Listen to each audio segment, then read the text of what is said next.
In 1985, 45 superstars, including Michael Jackson, Lionel Richie, Quincy Jones, and Ray Charles, come together to record We Are the World.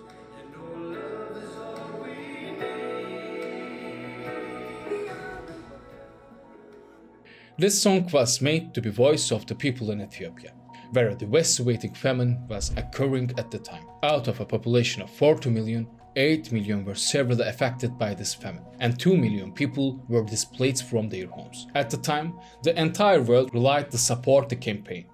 However, in 1985, those organization efforts in Ethiopia did not even mention the fate of over 20 million Sudanese who were being left to their own devices. By 2024, Sudan was forgotten, ignored, and overshadowed by other crises. Millions of people living in this country have been struggling with a long-standing civil war. The vast country is now in ruins due to the power struggle between two former allies. Since the civil war began in 2020, reports indicate that at least 20,000 people have lost their lives.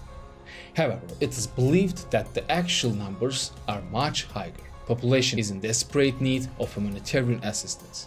Over 9 million people has been forced to leave their homes. We're talking about more than 9 million people.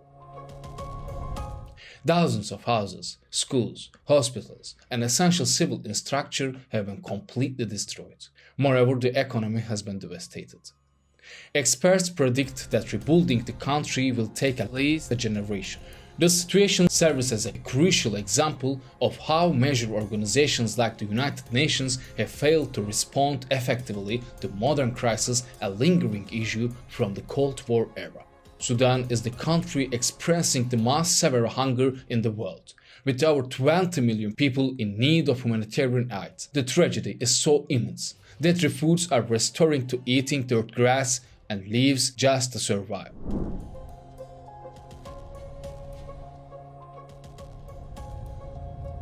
By late 2018, protests had begun in Sudan. The target was Omar al-Bashir, who had been in power for 30 years. In response to economic hardships and political repression, the people of Sudan took to the streets. The protests reached their peak in 2019, resulting in hundreds of casualties. On April 11, 2019, the Sudanese army overthrew and arrested Omar al-Bashir. The violent protests and acts of civil disobedience by the Sudanese people fundamentally disrupted the political system in the country. Al-Bashir's three-decade rule was brought to an end, and the situation in Sudan worsened significantly. In 2019, General Abdel Fattah al-Burhan, who will be frequently discussed today, led the commanders who overthrew Omar al-Bashir. The soldiers formed an interim council to take control, but the protest could not be quelled. During this process, al-Burhan was appointed president of the interim military council. However, the protest did not case, and later that same year, the military and Sudan's civilian politicians managed to reach an agreement. According to the agreement, Sudan would undergo a transitional period of 3 years, after which an all-civilian government would be established. 3 years have passed, but at the end of these 3 years, al-Burhan staged another coup, liquidated civilian politics. On the other side of the civil war in this man, Hannan Dagalo, also known as Hemedti. These two can be seen together in the same photo frame because they were one partners in this current conflict. The Rapid Support Forces, led by Hemedti and one of the parties involved in the war in Sudan, was established in 2013. The large quasi-military group formed alliances with various tribes in the country, becoming a regional power. Dagalo played a significant role in the ousting of Omar al-Bashir. Despite being known for serious human rights violations and war crimes, the Rapid Support Forces under Hemedti's leadership participated in Abdel Fattah al-Burhan's coup. Hemedti remained a partner until very recently, up 23. In summary, the partnership between al-Burhan and Dagalo was strong when they shared the common goal of overthrowing Omar al-Bashir. However, disagreements soon emerged, and these two former partners quickly became enemies.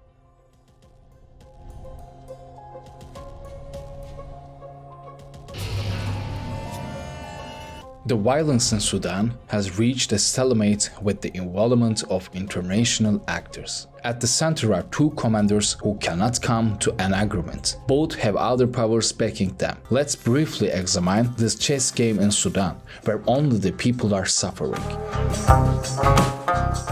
Abdel Fattah al-Burhan.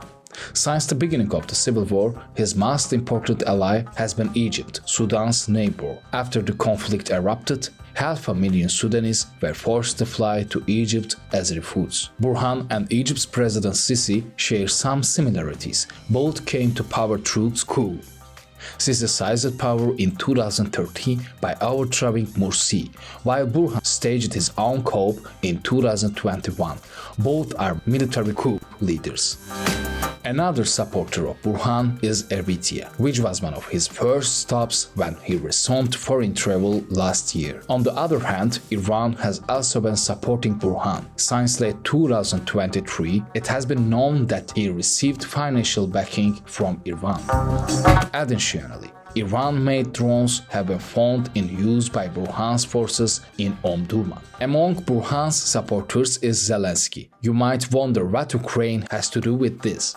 The connection lies in the fact that Russia's mercenary company Wagner has been quite active in Sudan. Since Hemeti receives support from Wagner and therefore Russia, Zelensky attempting to stand behind Burhan. Last September, Zelensky and Burhan unaccepted meeting in Ireland to discuss the issue of illegal armed groups financed by Russia. Having identified the key allies of Burhan, let's set them aside and turn to Hemeti. Since the war began, Hemeti was fought against Muslim groups in the region. He presented himself as a shield against the deeply rooted Muslim figures in the military from the al-Bashir era. He resolved his financial issues with support from the Gulf. The United Arab Emirates is Hemeti's primary source of funding. Clearly, Sudan's gold has not been sufficient to finance such a war. In 2022, Russia's mercenary company Wagner, under the leadership of Prigozhin, was involved with an illegal gold trading in Sudan. As a result, they faced sanctions from the United States, although Wagner claimed to have exited Sudan. Sudan's gold has been leaving the country first through Wagner and their two other companies, passed on by Russia, traveling from hot regions to cooler ones all the way to Moscow, right to Putin's doorstep. Now, we arrive at the topic of gold, which may be the most critical point of this video.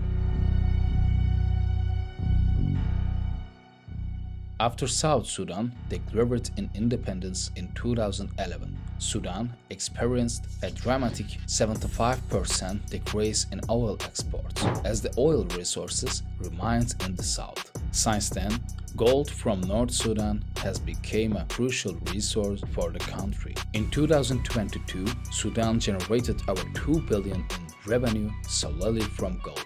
That year, it was the 16th largest gold producer in the world and the 4th largest in Africa. However, the true value of Sudan's gold is at least 2-3 times greater than what has been mentioned. Those responsible for the country's dire state, primarily the individuals smuggling this gold abroad. But it doesn't stop there.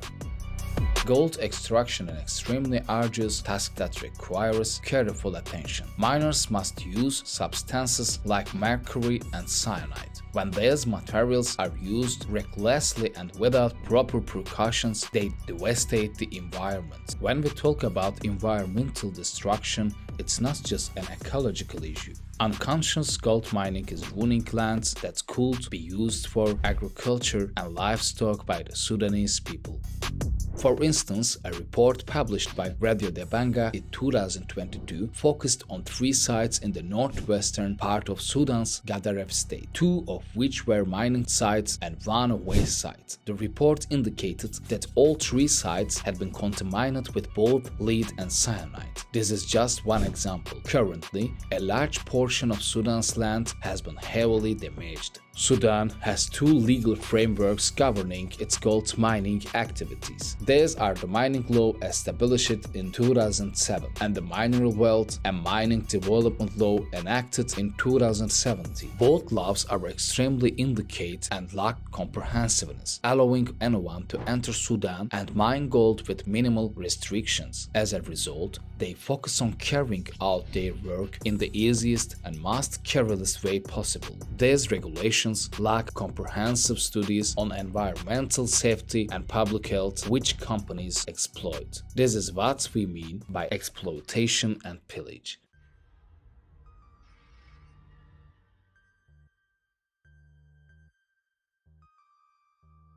Okay, so who are the foreign companies that are plundering Sudan? The Russian company Wagner has rapidly become involved in gold mining operation in Sudan, creating space for Russia at the table. Because this is like a dining table where these international actors need to feast on Sudan's underground riches and gold. Hamdan Dagalo received weapon support from Wagner in exchange for access to gold resources. This allowed Russia to secure valuable assets in Sudan. This is not the first time the Russians have plundered Africa. If you ask, Sudan is selling its gold willingly, but that is not the case. Russia has armed one side of civil war at a critical moment, effectively seizing Sudan's gold. This is not their first takeover. Modern Russia continues the tradition of the USSR by intervening in African countries through coups. The United Arab Emirates is one of the continents responsible for fueling the civil war in Sudan and bringing things to this point.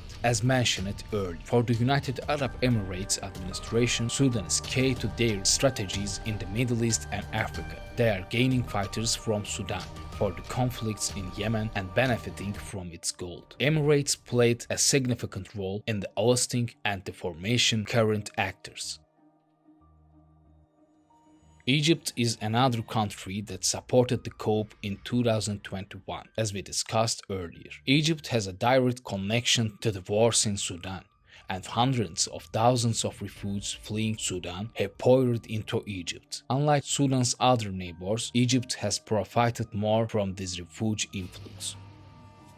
Chad, another neighboring country, has been significantly affected by the influence of Sudanese migrants relative to its population. Speaking of Chad, it has closely monitored all these conflicts in Sudan. Peace agreements, proxy war, and everything happening in Sudan concern Chad. Hemedti has connections to Chad's politics and military. Chad is also one of Hemedti's sources for weapons. Due to the fire in Sudan, imports through the Red Sea port have been cut off, affecting the economies of neighboring countries. Europe is complicit in Sudan's current state. In the 19th century, after the weakening of the Ottoman Empire, Sudan fell under British colonial rule. The British and Egyptians jointly ruled Sudan as Anglo-Egyptian Sudan for 57 years. During these 57 years, Britain came from about 500 kilometers away and began economic exploitation through agriculture, as Sudan's underground riches were not as well known at the time. They established large irrigation systems for cotton production through a plan known as the Jazeera Scheme. Cotton produced in Sudan became a key raw material for Britain's textile industry.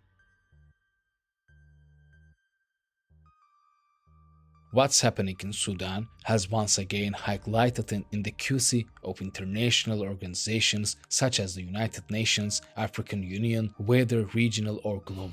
Events in Sudan could have been prevented. Cities like Khartoum, Port Sudan, and Omdurman needs not have been lost. All of this occurred right before our eyes. Sudan is already a country where military coups happen every 5 years. International actors saw this instability as an opportunity and flocked to Sudan's gold. They have ravaged the land, leaving its people in misery and facing one of the worst famines the world has ever seen. Yet they have not left, because Sudan's gold is still not depleted. Once they have extracted every last bit, they will leave Sudan in this disgraceful state, gathering their belongings and flying out like Americans did last month when they left Niger. However, all of this could have been avoided. What's happening in Sudan is not complicated or unclear. You are witnessing a classic case of mafia-style thuggery, but as I mentioned earlier, impossible to resolve such issues